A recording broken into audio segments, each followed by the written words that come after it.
Welcome to electro TV. तो आज हम एक बहुत ही लंबा सीरीज वीडियो बनाने वाले हैं इलेक्ट्रॉनिक्स के ऊपर, क्योंकि बहुत दिन से टाइम नहीं मिल रहा था। तो कंटिन्यूटी अब तक जारी रहेगी। और अभी हमने सोचा कि शुरुआत क्यों ना शुरू से किया जाए। और मेरे पास एक डायरी मिला आज से 7 साल पुराना, और ये मेरा बनाया हुआ जितना भी इन्वेंशन है उस वो डायरी है। तो वो मैं चाहता हूँ कि शेयर कर दूँ, अगर किसी का भला हो सकता है तो क्यों नहीं भला हो। क्योंकि अभी भी मैं इस पे अभी काम करना छोड़ दिया हूँ, तो शायद किसी न किसी को प्रॉफिट हो। तो अगर ये आप वीडियो देखते हैं तो आपको पूरा जो इलेक्ट्रॉनिक्स का नॉलेज है सर्किटिसिटी का, वो आपको आ जाएगा। तो हम चलते हैं इस डायरी में जितने भी छुपे राज हैं उसको आज क्लियर करने। और ये जो वीडियो सीरीज है लंबा होने वाली है, तो जिसको भी इलेक्ट्रॉनिक्स में इंटरेस्ट है वही इसको देख सकते हैं सर्किटिसिटी के बारे में। तो इसमें आप देख सकते हैं कि पूरा जितना भी ये जो आप देख रहे हैं, तो पूरा ही सर्किट्स है लगा हुआ, पूरा ये सर्किट्स का बुक है। आप ये देख सकते हैं, पूरा सर्किट्स का बुक है ये। तो जिसको भी सर्किट्स में इंटरेस्ट है, सर्किट्स के डीप आर्किटेक्चर के बारे में इंटरेस्ट है, वो इस वीडियो को देखें, क्योंकि पूरा आपको नॉलेज मिलेगा इस वीडियो में। तो हम इसका पूरा आपको जो राज है खोलने वाले हैं। और ये वीडियो तकरीबन 1 घंटा लंबी या 2 घंटा भी लंबी जा सकती है। तो जिसको भी सर्किट्स का डीप नॉलेज लेना है, आगे एआई में काम करना है, आपको इलेक्ट्रॉनिक्स इंजीनियर का डीप नॉलेज लेना है, वो इस वीडियो को देखें। क्योंकि आपको एआई में भी इलेक्ट्रॉनिक्स का यूज हो रहा है, हर मशीनरी में, हर इलेक्ट्रॉनिक सर्किट्स में, कंप्यूटर में, सब जगह इलेक्ट्रॉनिक्स का यूज हो रहा है। अगर आपको सर्किट्स का नॉलेज नहीं रहेगा तो आप कुछ नहीं कर पाओगे। जो मेन कोर है वो इलेक्ट्रॉनिक्स ही है, मतलब उसका जो ट्रांजिस्टर है, मॉसफेट है, कैपेसिटर है, रेसिस्टर है, ये सभी मेन कोर है। तो जब तक आप इसके बारे में नॉलेज नहीं रखोगे, कौन सा चीज कैसे काम करता है, तब तक आपको मतलब सिर्फ आप सॉफ्टवेयर में अगर कमांड करके सोचोगे किसी भी इलेक्ट्रॉनिक्स को मैं मैनेज कर लूँ, तो ये पॉसिबल नहीं है। आपको इलेक्ट्रॉनिक्स और सॉफ्टवेयर दोनों का नॉलेज होना चाहिए। जैसे आप कैसे बोलते हो कि आप राइडर भी होना चाहिए और चलाने वाला भी होना, बाइक भी होना चाहिए और राइडर भी होना चाहिए, तभी तालमेल बैठता है, जिंदगी के आगे गाड़ी आगे बढ़ती है। सेम उसी तरह से आपको कोर और सॉफ्टवेयर दोनों का नॉलेज होना चाहिए, तभी आपको कुछ हो सकता है। तो सबसे पहला जो इसमें सर्किट है वो मैं आपको दिखाना चाहता हूँ। ये LED controller circuit, LED controller circuits. ये एलईडी कंट्रोलर सर्किट देख लो आप। ये क्या करेगी कि एलईडी कंट्रोलर सर्किट्स, इसमें एक ट्रांजिस्टर लगा हुआ है और एक पोटेंशियोमीटर लगा हुआ है। इस तरह का पोटेंशियोमीटर आता है, वो एक लगा हुआ है, एक लोड लगा हुआ है, ये एलईडी लगा हुआ है। ये क्या करेगी, इसको कंट्रोल्स करेगी। एलईडी नीचे ऊपर भी लगा सकते हो, यहाँ लोड, ये एलईडी इंडिकेशन के यहाँ लगा सकते हो, रेसिस्टर यहाँ पे डाल सकते हो। ये सर्किट्स एलईडी को कंट्रोल करती है, ब्राइटनेस जिसको बोलते हैं, वो ब्राइटनेस को कंट्रोल्स करती है। मतलब आप चाहो तो किसी भी एलईडी को इस सर्किट्स के सहारे आप चला सकते हो। ये वाला जो सर्किट्स है, अभी इसी से एक छोटा मोटा सर्किट मिलता जुलता सर्किट्स है जो रेगुलेट करती है मिनी ब्रॉडकास्ट एफएम। वो ये सर्किट है मिनी ब्रॉडकास्ट एफएम, ये देखो। तो अभी मेरे को फिर से ट्रैक कर लिया है। तो ये मिनी ब्रॉडकास्ट एफएम सर्किट जो है वो ये सर्किट्स है। ये आप सर्किट्स देख लो। इसमें क्या है कि लोड के जगह पे हम क्या करते हैं, लोड के जगह पे हम यहाँ पे ये करते हैं कि एक कॉइल और एक कैपेसिटर लगा देते हैं, और वो क्या करती है कि उस फ्रिक्वेंसी पे रेजोनेट करने लगती है।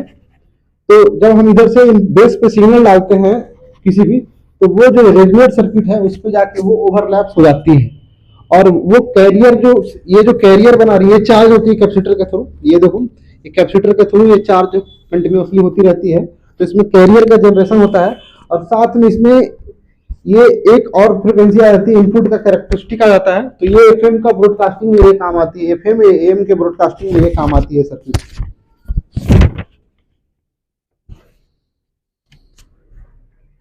और एक और ये छोटा सा सर्किट्स है। ये सर्किट्स जो है ये क्या करेगी कि ऑटोमेटिक लाइट सर्किट्स है, बहुत ये लो क्वालिटी के सर्किट्स है। ये ऊपर ये कोई भी ट्रांजिस्टर है, यहाँ पे लोड लगा हुआ है।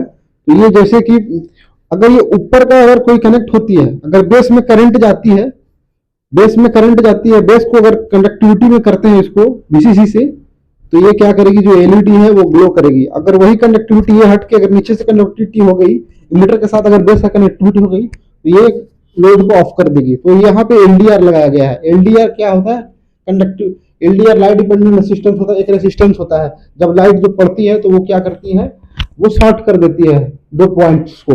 तो इस तरह से इस दो पॉइंट को शॉर्ट करने के कारण ये जो क्या होता है कि ये वाला जो जब दिन होता है तो ये बंद हो जाती है लाइट ऑटोमेटिक्स, और रात जब होता है तो ऑटोमेटिक्स ये लाइट ऑफ हो जाती है। बट इसका सेंसिटिविटी कम है, क्वालिटी कम है, तो इसको और थोड़ा मॉडिफिकेशन करके मैंने डिजाइन किया था सर्किट। अब हम चलते हैं, ये 2 वाट एफएम ट्रांसमीटर का सर्किट है, देख लो आप। तो जैसे आप वाटेज बढ़ाओगे तो पहला ट्रांजिस्टर में एम्पलीफाई करोगे, फिर दूसरा तरह से एम्पलीफाई करोगे। ये पहला ट्रांजिस्टर में सिग्नल को एम्पलीफाई किया, इसको फिर फर्दर भेज के दूसरा ट्रांजिस्टर में एम्पलीफाई किया, और सेम सर्किट्स जो मैंने बताया था रेजोनेट करती है, दो कॉइलें, ये कॉइल जो है वो दो रेजोनेट करती है। तो ये क्या करता है, ये सिग्नल्स के साथ मिक्स हो जाती है और ये फिर फ्रिक्वेंसी को ब्रॉडकास्ट करती है हाई पावर में। यहाँ पे जो पावर ट्रांजिस्टर लगा हुआ है S8050 लगा हुआ है, क्योंकि हाई पावर ट्रांजिस्टर है, हाई फ्रिक्वेंसी की।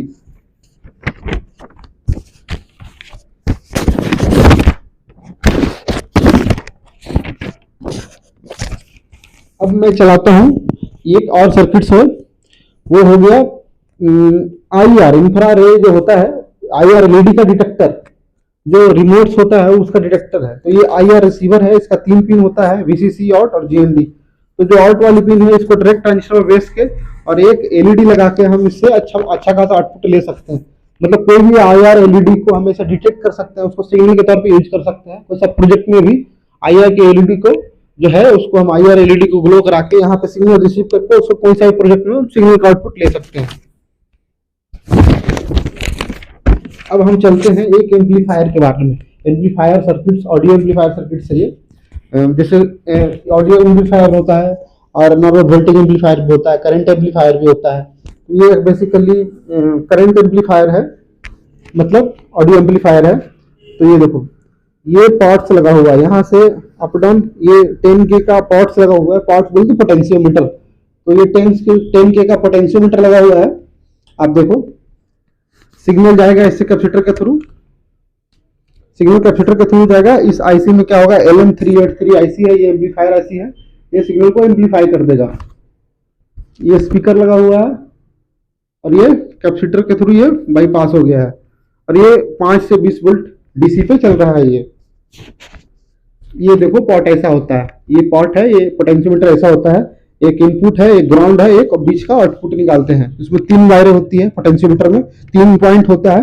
एक को आप इनपुट दो, दूसरा से बीच वाले से आउटपुट निकाल लो, और तीसरा को ग्राउंड कर दो, कॉमन कर दो, इधर भी, इधर भी, इनपुट में भी आउटपुट में भी। इस तरह से इसका आर्किटेक्चर होता है।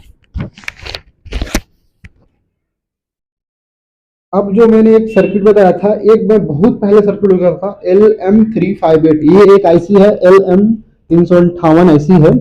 एक 386 आईसी है, LM386, वो ऑडियो एम्पलीफायर में यूज होती है। आप LM386 आईसी लेके और कोई भी ऑडियो एम्पलीफायर प्रॉक्स 10 to 20 में बना सकते हो। मतलब अब उस वक्त के, मैं 4 साल पहले की बात बताता हूँ, अभी मेरे को कुछ आइडिया नहीं है कि कितना लेते हैं, लेकिन मैं उस वक्त 10 से 20 में मैं आईसी पूरा सर्किट तैयार करता था। LM386 से एक सर्किट तैयार करके मैं एक छोटा सा एम्पलीफायर बनाता था।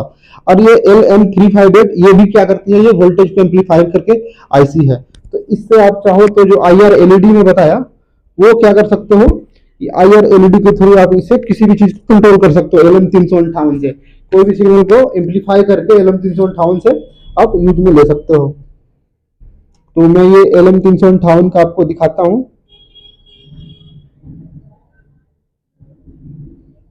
PR blacks LM3 IR object detector. हाँ, मैं देखो, ये IR ऑब्जेक्ट डिटेक्टर है। ये क्या करती है, ये फोटो डायोड है, ये IR एलईडी है। तो फोटो डायोड जो होता है वो IR को भी डिटेक्ट कर सकता है और विजिबल लाइट को भी डिटेक्ट कर सकता है। बोले तो विजिबल लाइट्स को भी डिटेक्ट करता है, उसमें IR होता है, और फोटो डायोड को भी रिसीव करता है। तो मैंने ये ऑब्जेक्ट डिटेक्टर बनाया था। एक्चुअली क्या है कि ये क्या करेगी, IR एलईडी लगा हुआ है, ये IR एलईडी लगा हुआ है, ये क्या करेगी, जाएगी ऐसा सीधा ऑब्जेक्ट पे पढ़ के आएगी, IR रिसीव फोटो डायोड के पास डिटेक्ट करेगी। तो ये क्या करेगा, एक सिग्नल जनरेट करेगा। तो ये सर्किट है IR ऑब्जेक्ट डिटेक्टर सर्किट है, इसमें IR लगा हुआ है, फोटो डायोड लगा हुआ है। तो इस तरह से पूरा सर्किट काम करेगी। अब ये सर्किट्स एक है AM रिसीवर, इस पे कभी और चर्चा करूंगा। MK484 जो AM सिग्नल्स में यूज होता है, ये ट्रांजिस्टर है।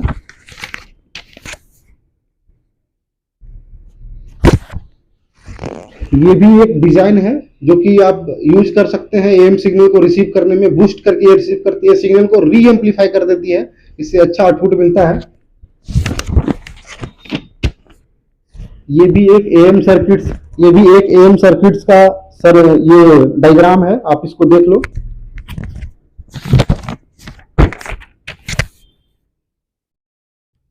मैंने एक रिसीवर और बनाया था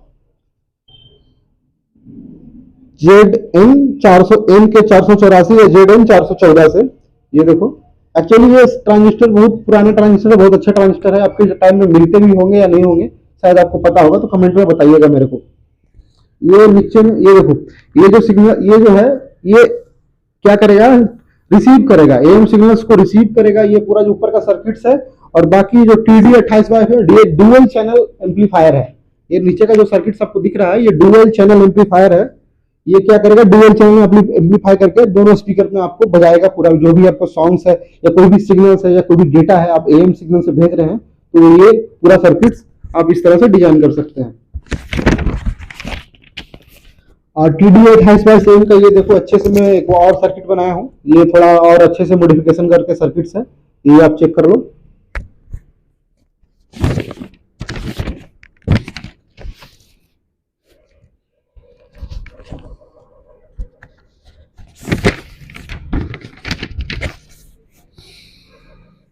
एक और सर्किट्स में बनाया था, कोई भी रेडियो रिसीवर, जो नॉर्मल रेडियो रिसीवर है, उसको रीजनरेशन कॉइल से, तो ये पहला रीजनरेशन कॉइल से आप बना के इसको LM386, जिसका मैं पहले जिक्र करा था कुछ देर पहले, ये LM386 का IC है।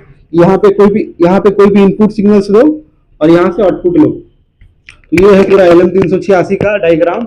और ऊपर में एक, सॉरी यार आ जाओ, तो मेरे को ट्रैक नहीं कर पा रहा है ये।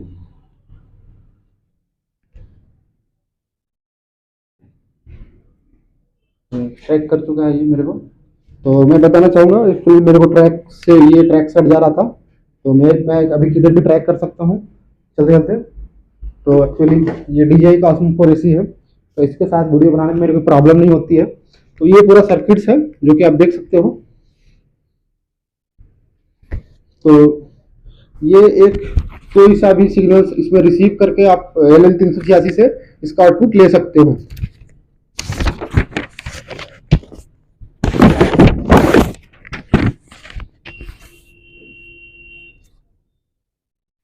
ये एक टच अलार्म है, टच अलार्म NE 555 आपको टाइमर ऐसी पढ़ा ही होगा आपने, अलग अलग तरह की फ्रिक्वेंसी स्क्वायर वेव में जनरेट करती है। तो ये क्या होता है कि एक मैंने यहाँ पे एक ट्रांजिस्टर लेके उसको बेस के कलेक्टर को जैसे ही टच करोगे थोड़ा सा करंट जाएगा, उसी को ये एम्पलीफाई करके क्या करेगी, ये सिग्नल जनरेट करेगी।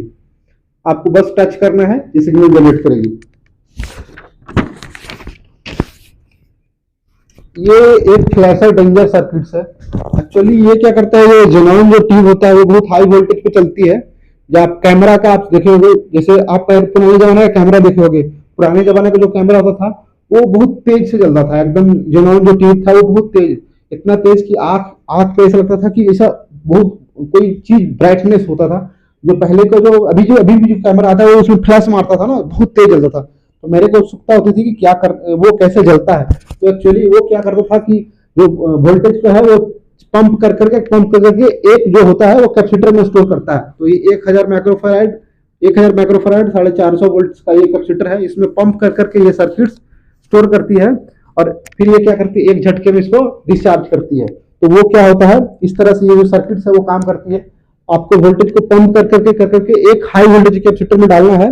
उसमें आपको ट्रिगर ये वाला यूज होगा, 2 कॉन्टेक्ट पॉइंट्स, आर्क, जैसे ही हाई वोल्टेज होगा, एक लिमिट से हाई वोल्टेज होगा, आर्क क्रिएट होगी, कैपेसिटर चार्ज हो जाएगा, फिर डाउन होगा तो वो डिस्चार्ज नहीं होगी, कैपेसिटर चार्ज ही रहेगा। जैसे ही उस दो पॉइंट्स के बीच का जो कॉन्टेक्स्ट डिफरेंस होता है, तो जैसे ही वो वोल्टेज उस पॉइंट पे पहुंचता है तो वहां पे एक आर्क, जैसे मान लो कि आप 1000 वोल्ट्स का गैप रखे हो, वोल्टेज गैप रखे हो इस तरह का।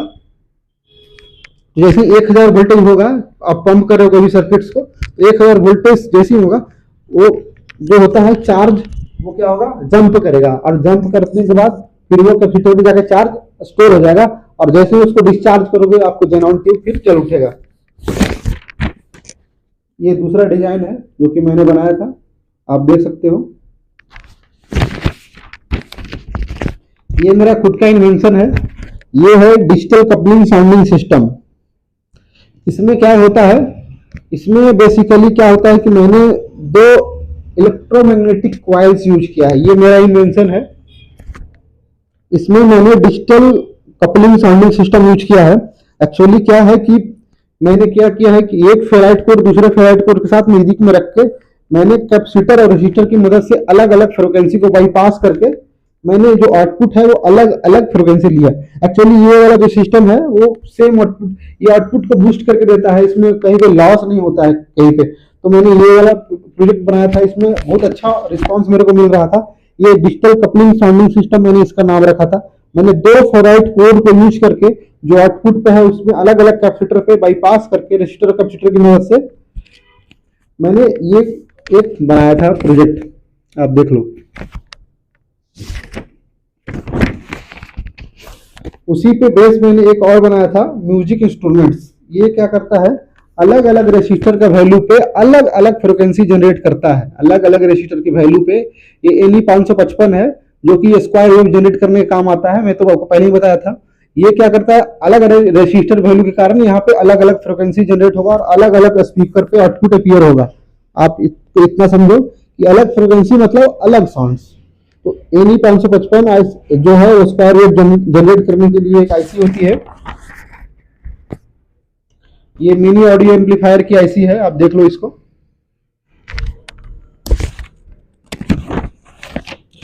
TA722AP, ये भी पहले सीडी वगैरह में यूज होता था, ये वाला आईसी जो कि मैंने इसको डायग्राम पे इसको दर्शा रखा है, इसका सर्किट डायग्राम। अब मेरा एक और इन्वेंशन था फुल्ली ऑटोमेटिक। जब ये पहले मैं बात कर रहा था अभी कुछ देर पहले कि मैंने एक लाइट बनाया था, वो फुल्ली ऑटोमेटिक लाइट था, डार्क लाइट था, लो लीकेज वहां पे बहुत ही कम था। एक्सपेरिमेंटेड बाई राज, ये देखो ये जो सर्किट्स है एक्सपेरिमेंटेड बाई राज अप्रूव है। तो ये जो सर्किट्स है ये fully automatic dark light low intensity का है। तो ये देखो ये सर्किट्स है, ये क्या करेगी, मैंने आपको बताया था कि ये जो बेस है, जैसे ये 3 ट्रांजिस्टर कपल्ड में लगे हुए हैं बैक टू बैक।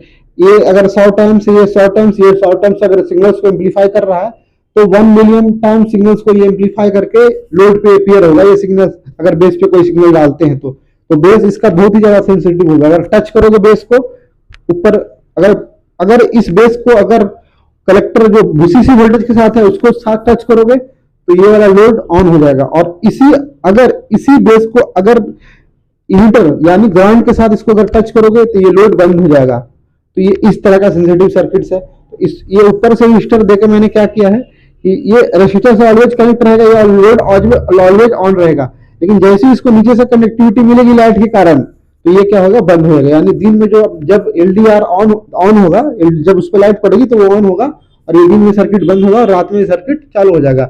ये आप घर पे भी ट्राई कर सकते हो, आप एक बार ट्राई करना। अगर नहीं बनेगा तो मेरे को कमेंट सेक्शन में बताना। ये fully automatic fully approve circuits है। आप इसको डिजाइन करो, BC547 BC548 कोई सा भी NPN ट्रांजिस्टर से आप इसको बना सकते हो। 22 ओम 330 ओम 100 किलो ओम, और ये इस तरह का सर्किट आप बनाओ। 3.7 to 5 वोल्ट पे आप इसको काम करा सकते हो। आप घर के लिए ऑटोमेटिक लाइट खुद ही बना सकते हो। अब पहले जमाना में आप एक देखे थे कि ऑनलाइट या छोटे मोटे जो चाइनीज कंपनी है उसमें एक आता था कि लाइन से चार्ज होने वाले जो एक लाइटें आती थी, आपको याद होगा। तो वो लाइट्स की सर्किट ये है। उसमें क्या होता था कि लेड एसिड बैटरी होता था और वो बहुत डेंजरस चार्जिंग सिस्टम यूज करते थे। वो क्या करते थे, कैपेसिटर और रजिस्टर को लगा के वोल्टेज को ड्रॉप कर लेते थे और वोल्टेज को ड्रॉप करके उसको DC बना लेते थे और DC तकरीबन 10 से 12 वोल्ट पे उस बैटरी को चार्ज करते थे। ये देखो ये जो होता है कैपेसिटर AC में, वो क्या करता है, रेसिस्टेंस से बिहेव करता है। रेसिस्टेंस से बिहेव करता है और कैपेसिटर भी रेसिस्टेंस से बिहेव करता है, बट रेसिस्टेंस हीट ज्यादा होता है, कैपेसिटर हीट होता है। तो इसमें पॉलीस्टर कैपेसिटर यूज होता था जो लाइटें आती थी। तो वो इसका वो सर्किट है, ये नीचे वाला आप देख सकते हो। Dangerous charging from direct AC, ये सर्किट्स यूज होता है। ये सर्किट्स आप यूज कर सकते हो, बट ये कब फट जाएगा, कब ब्लास्ट हो जाएगा, इसका कोई गारंटी नहीं है। कब खराब हो जाएगा इसका कोई अता पता नहीं, अंदर बंदर कुछ भी नहीं है। ये सर्किट्स से आप डायरेक्ट लगा के कोई भी मतलब अगर इमरजेंसी में आपको चलाना है तो आप इस तरह के सर्किट्स यूज कर सकते हो। बट इसमें करंट शॉक लगने का डर रहता है, क्योंकि डायरेक्ट एसी से इसमें जो वोल्टेज डाउन होता है वो डायरेक्ट एसी से होता है, इसमें कोई आइसोलेशन नहीं होता है। तो इस तरह का सर्किट्स आप अगर यूज करते हो तो फिर आप सावधानी से करो। अब मैं आता हूँ on off touch switch. On off touch switch जो मैंने अभी बताया था आपको, ऑन ऑफ टच स्विच अभी कुछ दिन पहले एक सर्किट्स में अभी यूज कर रहा था। 3 ट्रांजिस्टर का पेयर जो कपल सर्किट था, ये क्या करता है, इसके जो बेस होता है उस पे क्या होता है कि बहुत ज्यादा सेंसिटिव होता है। अगर बेस को ऊपर के साथ टच करोगे तो वो क्या करेगा कि ऊपर के साथ अगर VCC के साथ अगर टच किए तो लो डाउन कर देगा, और ग्राउंड के साथ अगर टच किए तो क्या करेगा, वो डिस्चार्ज हो जाएगा तुरंत का तुरंत। तो मैंने सिर्फ बेस के साथ एक कैपेसिटर लगा दिया 10 पीएफ का, और 1 मेगा ओम का क्या लगा दिया, रेसिस्टर लगा दिया। तो जैसे ही ऊपर टच होगा ये कैपेसिटर चार्ज हो जाएगा। कुछ देर के लिए क्या होगा, लाइट जलेगा, धीरे धीरे धीरे धीरे ये चार्ज हो जाएगा। जब तक चार्ज रहेगा, जब तक चार्ज रहेगा तो ये धीरे धीरे डिस्चार्ज करेगा बहुत कैपेसिटर। तो ये धीरे धीरे धीरे 2-3 सेकंड बाद ये लाइट ऑफ हो जाएगा। और जैसे ये नीचे को टच करोगे, नीचे वाले पे टच करोगे पॉइंट पे, तो ये क्या हो जाएगा, ये तुरंत का तुरंत बंद हो जाएगा कुछ देर में। मतलब धीरे धीरे इंटेंसिटी बढ़ेगा लाइट का, धीरे धीरे इंटेंसिटी घटेगा। इस तरह से ये सर्किट्स काम करता है। ये स्लोमो सर्किट ऐसे, हार्ट बीट ऐसा काम करता है ये सर्किट्स। आप इस सर्किट को देख सकते हो।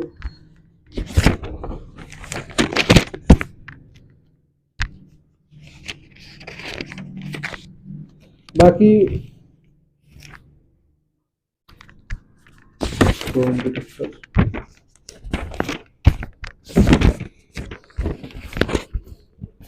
ये एक IR रिसीवर का सर्किट है, आप देख सकते हो।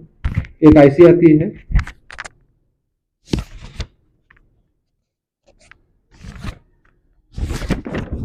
जो अच्छे से सिग्नल रीड कर सकती है।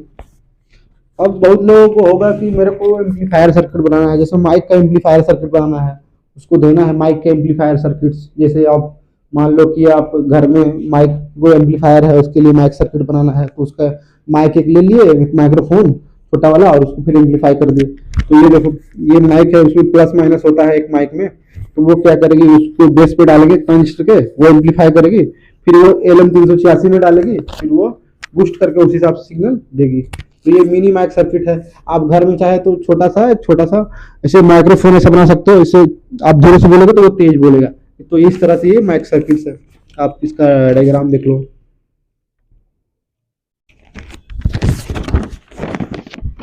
अब एक बहुत ही अच्छा सर्किट आता है, मेलोडी जनरेटर। एक्चुअली ये मेलोडी जो जनरेटर होता है ये एक टोन सर्किट्स होता है।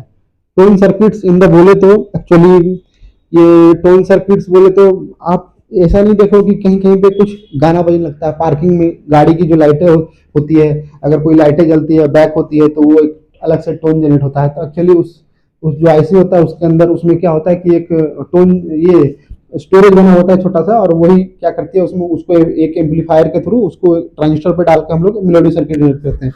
तो उसी तरह की एक IC आती है UM66। आप 10 रुपए में कोई भी टोन जनरेट कर सकते हो अपनी वाटर टैंक के लिए, या घर में कहीं पे भी आपको स्पीकर लगा के टोन एक जनरेट होगी, या कोई गाड़ी में लगा सकते हो। तो एक UM66 करके सर्किट आती है, या फिर BT66 करके सर्किट्स आती है। ये क्या करती है, इसका तीन पिन वाली IC है, और 3 पिन से ही सोचो कि आप कोई भी टोन जनरेट करते हो। एक VDT, एक VSS, एक आउटपुट। तो एक प्लस एक माइनस, एक्चुअली ये 1.5 वोल्ट से 3 वोल्ट तक चलती है। और जो आउटपुट होती है उसको आपको ट्रांजिस्टर पे देना होगा, और एक स्पीकर लगाना होगा एम्पलीफाई करने के लिए छोटा सा, तब ये सर्किट्स अच्छे से काम करेगी। तो आप घर में इस सर्किट्स को यूज कर सकते हो। देख लो सर्किट्स को।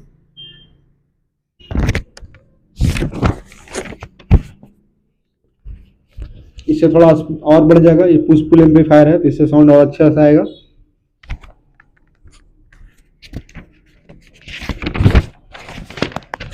ये अपना बेल सर्किट रहा है NE 555 टाइमर IC से।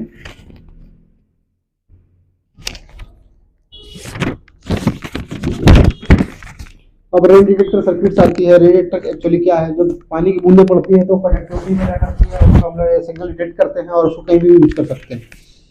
तो ये देखो, ये वो सर्किट्स है। जो रेंज को डिटेक्ट कर सकती है। वायरलेस टेम्परेचर सेंसर, एक्चुअली इसमें एनटीसी हम लोग यूज करते हैं, PTC positive temperature coefficient, NTC negative temperature coefficient. तो हम लोग इसमें दो तरह के सर्किट यूज कर सकते हैं, एनटीसी पीटीसी दोनों। वायरलेस टेम्परेचर सेंसर सर्किट्स, आप देखो एक्चुअली ये मैंने इसलिए डिजाइन किया था कि मान लो कि एक खास टेम्परेचर से अगर ऊपर होती है या नीचे होती है तो मेरे को अलार्म मिल जाना चाहिए। तो अलार्म किस फॉर्म में मिलेगा हमको, BT 66 या UT 66, जो मैंने अभी तुरंत ऐसी बताया कि कोई भी हम लोग क्या करते हैं कि अगर मेरे को जनरेट करना है कोई भी टोन, तो हम लोग BT 66 लेंगे या UT 66 लेंगे, उसमें जैसे ही वोल्टेज देंगे तो वो क्या करेगी, एक साउंड जनरेट करेगी, टोन जनरेट करेगी। तो बस मैंने वही किया है इसमें। वायरलेस टेम्परेचर मैंने एनटीसी को एज ए सेंसर यूज किया है। जैसे इसमें टेम्परेचर बढ़ेगा, ये सिग्नल को एम्पलीफाई करेगी, ये दोनों ट्रांजिस्टर, फिर इसको कहाँ भेज देगी, UT 66 या BT 66 में भेज देगी, ये टोन जनरेट करेगा। मतलब घर का अगर टेम्परेचर बढ़ रहा है कहीं पे भी तो हमको एक सिग्नल मिल जाएगा, एक आवाज मिल जाएगा। अब एक सर्किट और मैं बताता हूँ, आपके पास कितना रेडिएशन आता है, घोस्ट डिटेक्टर जिसको बोलते हैं, घोस्ट डिटेक्टर। तो एक सर्किट मैंने आप बताया था, एक मैं ये सर्किट बताता हूँ, घोस्ट डिटेक्टर या क्रिस्टल रेडियो का ये सर्किट है। एक्चुअली ये क्या करती है, इसमें देखिए एक कॉइल है और ये 1N34 सिग्नल, इसको बोलते हैं signal filter, signal diode filter बोलते हैं इसको, सिग्नल डायोड बोलते हैं इसको। 1N34 से 091 डायोड, ऐसा डायोड है ये। एक्चुअली वो क्या करती है कि जो रिसीव होता है इलेक्ट्रोमैग्नेटिक वेव एंटीना के थ्रू जो भी सिग्नल, उसको फिल्टर करके पावर में बदलती है। ये उसका सर्किट है। आपने पुराने मोबाइल में देखा होगा कि जैसे ही मोबाइल के पास एक छोटा सा एक चिप ऐसा था, उसको जब लगाते थे तो वो लाइट देती थी, आज से 10 साल पहले। तो वो यही सर्किट है, आप देख लो।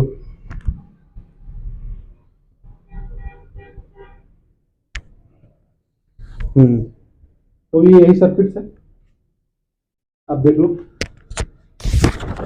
अलग अलग फ्रीक्वेंसी के लिए अलग अलग फिल्टर होता है।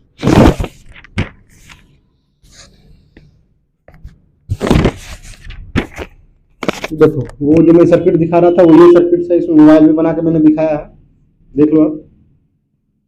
तो ये सर्किट चूज होती थी जो पहले के जो मोबाइल आते थे आज से 10 साल पहले, जो इलेक्ट्रोमैग्नेटिक वेव को एब्जॉर्ब करके एलईडी में लाइट में बदलते थे, एलईडी के थ्रू। अब हम टाइमर सर्किट के बारे में बात करेंगे।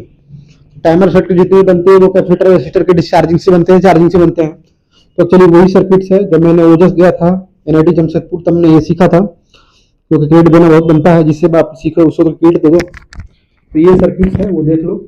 एक्चुअली कुछ नहीं है, इसमें एक कैपेसिटर चार्ज होता है, उसको चार्ज करते हैं, कुछ देर बाद ऑटोमेटिक डिस्चार्ज हो जाती है एक पाथ के थ्रू। तो वो उतना देर के बाद फिर से ऑन होगी एलईडी। पहले एलईडी जल रहा था, उसके बाद जैसे इसको किए तो कुछ ये कॉन्टेक्ट आया, ये ग्राउंड हो गया, तो एलईडी बंद हो जाएगा। ये जो है इसको मिलेगा। लेकिन जैसे ही छोड़ेंगे तो ये कैपेसिटर धीरे धीरे इस पाथ के थ्रू डिस्चार्ज होगा। जब तक डिस्चार्ज होगा तब तक ये लोड फिर जलता रहेगा। ये है टाइमर सर्किट। बहुत तरह के टाइमर होते हैं, ये देखो टाइमर सर्किट से एक और तरह का टाइमर सर्किट जो मैंने डिजाइन किया था।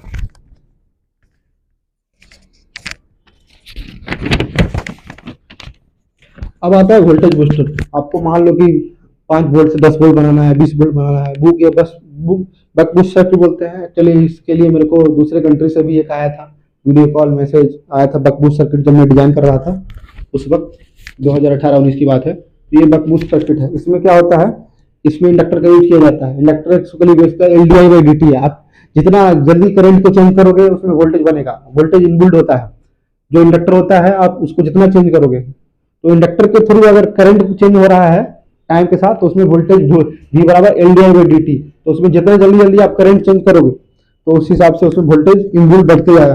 मतलब 5 वोल्ट लगा के उसको अगर वोल्टेज ऐड कर दो कंसेक्यूटिव में 5-5-10 वोल्ट बन जाएगा। तो ये है वोल्टेज बूस्टर का सर्किट्स। इसको और भी अच्छे से मैं बताऊंगा। ये हो गया वोल्टेज बूस्टर सर्किट्स। अब मैंने इंटरकॉम सर्किट क्या होता है कि आप पहले जमाने में देखे होंगे, एक घर से दूसरे घर में बात होती थी। अभी यहाँ है, इस नीचे वाली बिल्डिंग से बात करनी है तो इंटरकॉम सर्किट हो जाता था, 3 वायर हो जाता था। बहुत पहले की बात है। उसके बाद फिर जो भी टेलीफोन आया 2 वायर से सारा डेटा आने लगा। तो ये 3 वायर का ये है, 2 वे है, LM386 बनाया गया है। माइक लगा के एक बोलेगा तो इधर आवाज आएगा, एक बोलेगा इधर आ जाएगा, ग्राउंड कॉमन है, 3 वायर से कम्युनिकेशन होगा 2 आदमी के बीच में। ये सर्किट देखो, बहुत ईजी सर्किट है। ये इंटरकॉम सर्किट का ये है, 2 वायर का है ये। एक्चुअली इसमें 2 वायर से ही कम्युनिकेशन होगा, इसमें 2 वायर से कम्युनिकेशन होगा, उसमें 3 वायर से कम्युनिकेशन होगा।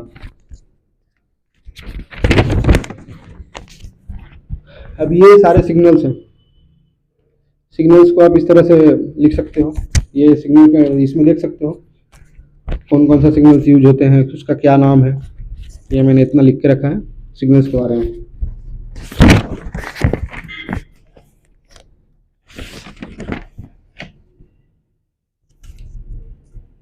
ये लाइट को रीड करके BT66 सिग्नल जनरेट करेगा। अब देख लो ये सर्किट। उसके बाद क्लास B एम्पलीफायर, आधा वेव को एक ट्रांजिस्टर एम्पलीफाई करेगा, आधा वेव को दूसरा ट्रांजिस्टर एम्पलीफाई करेगा, इसको पुश पुल बोलते हैं। तो ये बहुत बढ़िया है, इसमें ट्रांजिस्टर हीट भी बहुत कम होता है। ये है पुश पुल का एम्पलीफायर। जो पहले आते थे बड़े वाले ट्रांजिस्टर, जो मेटल वाले आते थे, वो ये थे। बाकी इसमें सब दिया गया है, ये देखो DC 548 सिंपल है। उसके बाद थोड़ा हाई पावर का 80-50 है। उसके बाद 2N3055 जो मेटल वाले है वो ये है ट्रांजिस्टर, इसके आप यूज कर सकते हो अगर आपको हाई पावर पे चाहिए 12 वोल्ट पे।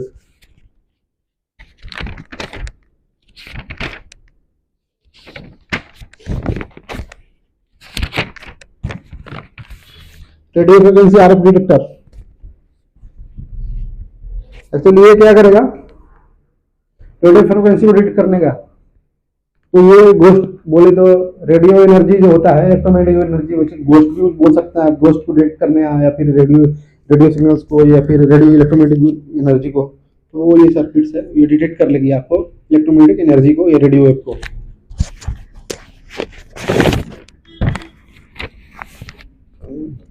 अब आते हैं हम लोग बैटरी मॉनिटर। बैटरी अगर 12 वोल्ट से कम गई तो कुछ तो होना चाहिए सिग्नल।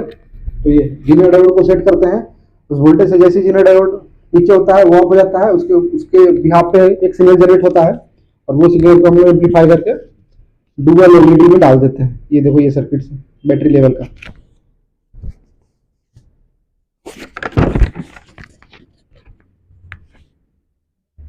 LDR-NTC इंटेंसिटी,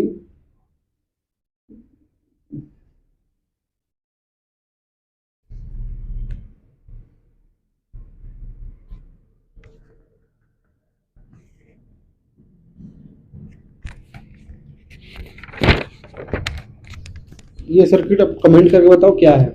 मैंने डिजाइन किया था, मेरे को अभी खुद भी याद नहीं है, तो आप देख के बताओ ये क्या है।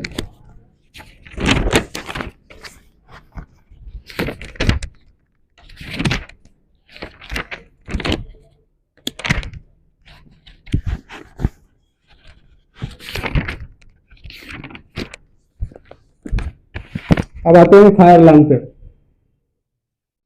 आपने एक देखा होगा जो ट्यूब आती थी पहले की, ट्यूब बोले तो व्हाइट वाली ट्यूब जो आती थी पहले की, उसमें एक ऐसा लगा रहता था, उसको ऐसा ठोकने पे ट्यूब जल जाती थी।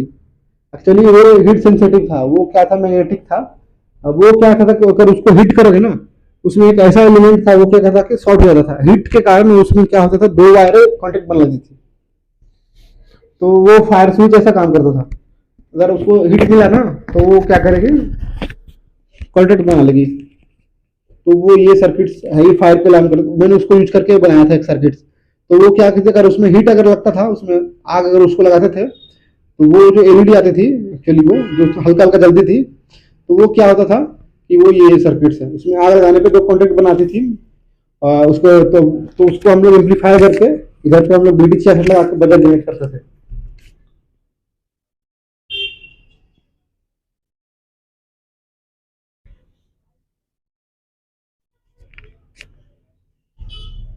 तो ये सर्किट्स है, देख लो। उसमें क्या है कि ये जो फायर स्विच है, उसमें क्या करते थे, उसको हम लोग बेस के साथ जोड़ देते थे और उसको सिग्नल को एम्पलीफाई करके उसको हम लोग BT66 IC में डाल देते थे। तो जैसे ही आग लगता था तो वो कंटेंट बनाता था, उसको हम लोग 3 कपल ट्रांजिस्टर में डालते थे। 3 कपल ट्रांजिस्टर एम्पलीफाई करता सिग्नल को, उसको फिर उसका पावर जो है वो BT66 में डाल के फिर उसको हमको टोन जनरेट करते थे। जैसे आग लगी कोई घर में तो वो फिर वो ये करेगा, टोन जनरेट करेगा। तो ये सर्किट थी। तो लगभग सर्किट्स खत्म हो रहे हैं धीरे धीरे।